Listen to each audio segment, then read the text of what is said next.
love, peace, and harmony. Very nice, very nice, very nice. But maybe in the next world. I mean, that's really sarcastic and cynical. It's kind of true.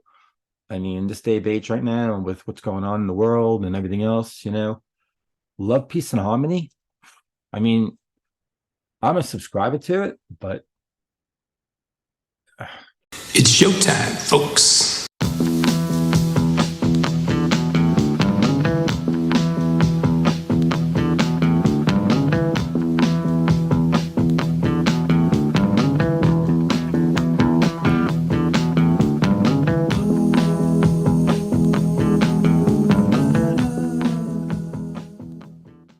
Hey everyone, and welcome to another episode of Into the Music. My name is Greg, and this is a track of the day. What's a track of the day? Why not a reaction? Well, a lot of the songs that I'm doing nowadays are ones that I already know. Some of them are like, I know a few weeks, a few months. This one actually is a Smith's Death of a Disco Dancer. This one I've known for a very long time. The thing about this song, though, is that I'm actually becoming reacquainted with it. I liked it, but I don't know. It was a few months ago, and it came across. I just kind of like saw it on YouTube, and I'm like, oh yeah, I haven't heard that in a long time. And I clicked on it, I played it, and then I was like, wow, like I don't remember it being that good. Went back, played it again, played it again, played it again. And I just couldn't stop. I couldn't keep my hands off it. It was so freaking good. And I'm like, what the hell? I mean, I liked it. I liked the song, but in those 7 to 10, yeah, it was that many that I just kept playing it over and over and over. I absolutely fell in love with it. It like totally skyrocketed up as like one of my favorite Smith songs. And in case you're like, oh, Smiths, what do you know about the Smiths? I mean, so we've done actually several Smith songs on this channel. So the songs that I've done so far, is that grammatically correct? Last Night I Dreamt Somebody Loved Me.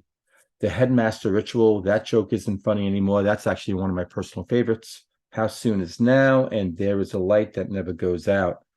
Actually, what's interesting is that the last Smith song that I did on this channel was Last Night I Dreamt Somebody Loved Me. That was October 16th, 2021. So we're talking about 2 years. Way too long to not play a Smith song. But again, I know so many of them. But again, it was a gift. It was a gift because I don't know why I didn't realize how great of a song this is. So I have many reasons why this has now become one of my favorites, but I will hold that for the other side, and let's get into it.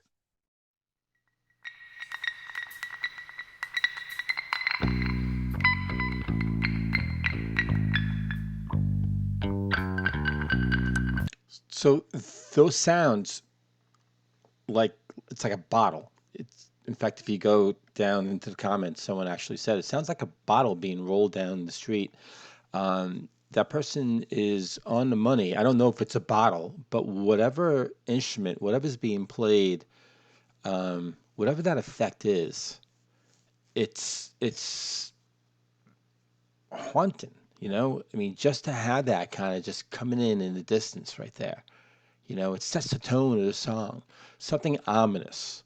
This is not what they're going to play is not going to be, light and bouncy. It's going to be something heavy and in your face, I think. Well, I mean, I had the luxury of knowing the song. But again, I just love that sound that comes in and that bass that just, that sort of creeping sort of sound bass.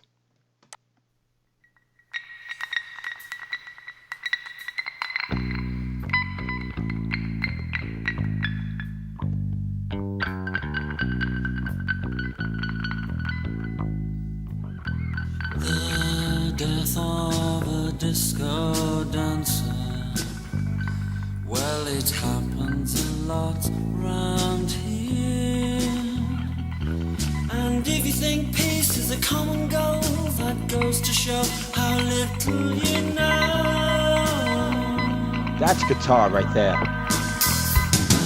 The death of a disco dancer. Well, I'd rather not get involved. I never talk to my neighbor. I'd rather not get involved.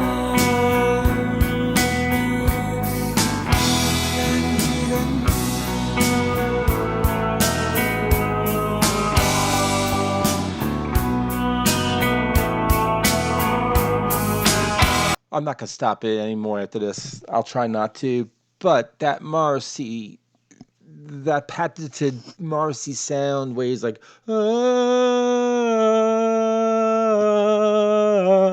oh man, just there's the misery, there's the hopelessness that's coming out of his voice, right? Because what he's singing is just, peace and harmony. Forget it. We're not going to get it. We're not going to get it. There's too much strife. There's too much, back and forth, and me against you, you against me, and it's not going to happen. And it's just the sort of, the Marley's Ghost sound, just, coming out. It's real. Oh, this song is so good. Get involved.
Sorry, I lied. And Mars just, if you're listening to the guitar, how he's playing it, it's angry. It's angry. And if you're not, because you might not be paying attention to that, and that's understandable because, there's got the bass and you got the drum, and the drums, the way they have the drum sounds coming in. But Mars he's marring those guitar strings. Again, an amazing song. Masterpiece. Maybe in the next world, maybe in the next world.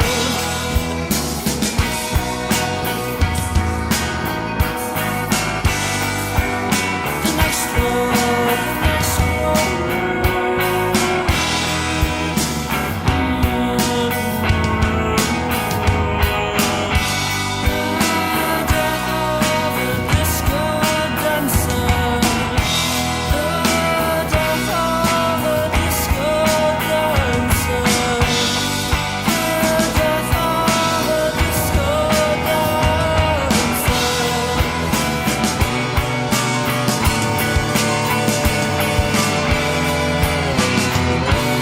A buzzsaw, man.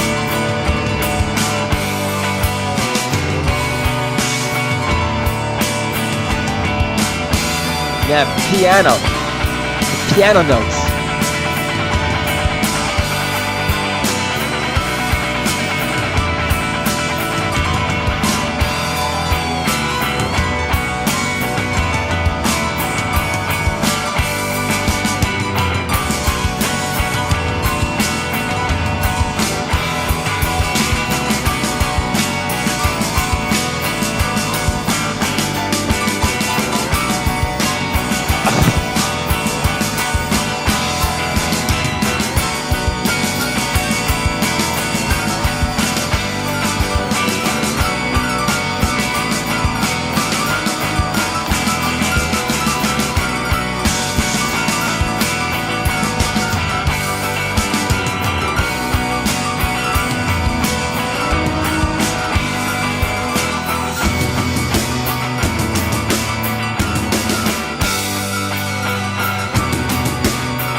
There's that scene in The Shining where the ball just comes bouncing out of nowhere. That's so freaking creepy. That to me is reminiscent of the bottle that starts out the song. It just is so freaking creepy. It's like a bottle that just is just rolling down a street, and it's just reverberating. You just hear it, just out into the open sky, and just echoing a bit, and it's just freaking creepy, and it just sets the tone for what's to come. And then that bass, boom, boom, boom. Andy Rourke, I think that's his name. And then you got the drum beat that gets established by Mike Joyce. And yeah, it's interesting that I have to kind of refresh myself with those names for the bass player and the drummer.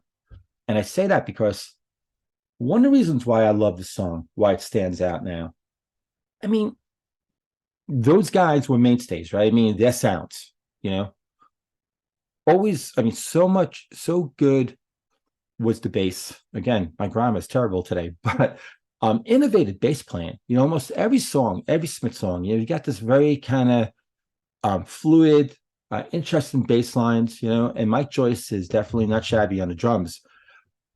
But you got Morrissey, and then you got Johnny Marr, so you got those two huge talents right up there leading the way that they kind of overshadow Andy and Mike. Not on this song. I mean, they all go crazy. And Johnny Marr is amazing on this song. And I think Morrissey gives one of his best vocal performances, I think. But Andy and Mike, man, they are just toe to toe. To me, this song is their hardest rocking song. And they're just so tight. They're like trying to outdo each other. My former partner on this channel used to laugh, because I used to always like sort of reference, when songs are really good and the band was tight and music, on every level was great. I would always be like, they're all like competing against each other, and he would laugh like, come on, that's ridiculous. But why? I think they're trying to outdo each other, why not? That's healthy competition, because it's almost like a respect, that Andy is hearing Mike, Mike's hearing Andy, they're both hearing John, Johnny's hearing them, and they're all tuned and they're all synced in, and they're actually driving each other to kind of reach greatness. And I think that absolutely happens in the song. And then, so again, after Mike sort of establishes that drum beat, then you got this orchestra or synthesizer that sort of comes in. It sort of seeps in, right? I love Morrissey's voice, like I said. I said during the, listening to the song, I was talking about how he's like, like Molly's Ghost. But it's so beautiful and strong. It's coming from the depths of his soul, and he sings that love, peace, and harmony. I mean, he's very cynical. I mean, that's probably one of the knocks against him, right? That critics, well, maybe used to, that he was always cynical in his lyrics and, and even the way his tone, the way he sang. But this is, and who cares about what the critics said? It's what made him great.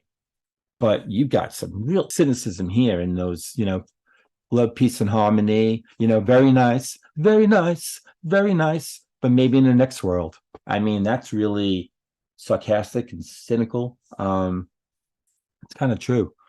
I mean, in this day of age right now, with what's going on in the world and everything else, love, peace, and harmony. I mean, I'm a subscriber to it, but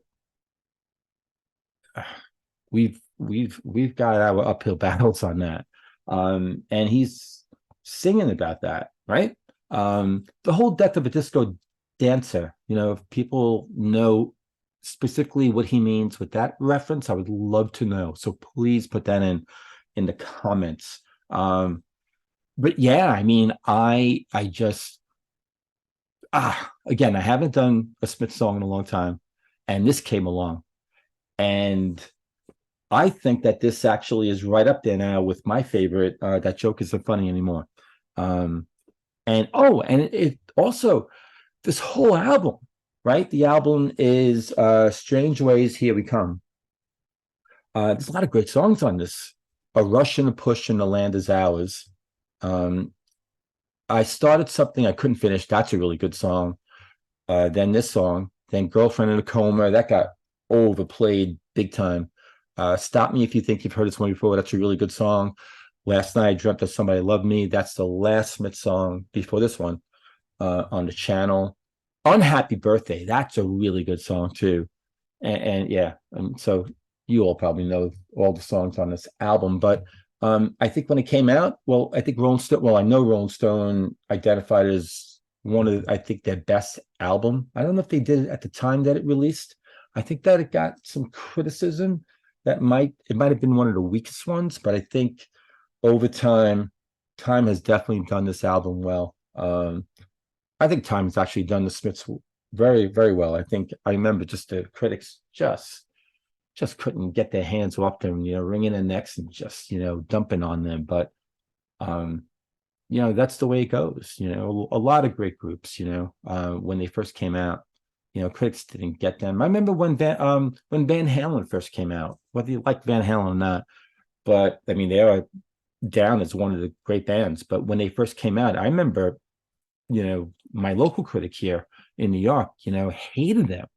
But it's only because nationally they were like being loved that he changed his tune, which I don't like. Either you like them or you don't like it. You like a song, you don't like a song, and you stand by it. You don't change it because it's like all of a sudden, oh, everyone else is liking them.